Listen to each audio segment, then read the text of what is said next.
the beauty of the process of becoming the divine angel, or in other words, the beauty of the process of becoming at one with God, is that God heals all of your emotional injuries towards the genders, towards the opposite gender. Does that make sense? And in the process of the developing relationship with God, because God has this immense love for you, and this love is an actual substance, it's an actual thing that changes your soul. It physically changes the structure of your soul. So if you could look at a soul in terms of as a picture, you would actually see its structure change. And when you're in the 22nd sphere state, you can actually watch the structure of the soul changing as a person receives divine love. And the structure of the soul changes so much that you could no longer call it a human anymore.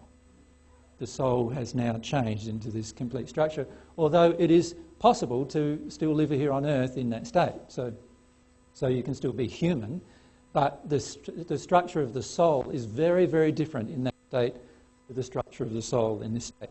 And in fact, that's exhibited by the spirit body of the soul in that state. So the spirit body of a person in this state has 7 primary chakras, which are all open, both at the rear and at the front of the body. And all of those are operating in a clockwise direction, and they're all open emotionally.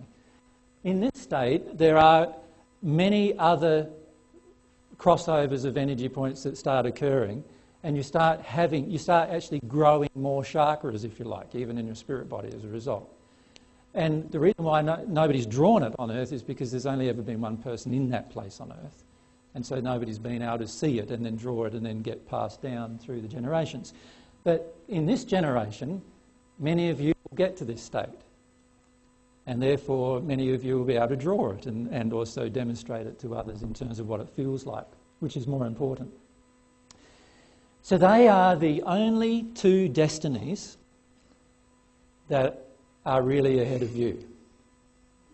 One of those others. Now, how long it takes you to reach one of those 2 destinies is totally dependent upon your desire and passion. And that's why tomorrow I want to talk about developing a passion for God, right? Because it's very dependent. This one is very dependent upon that.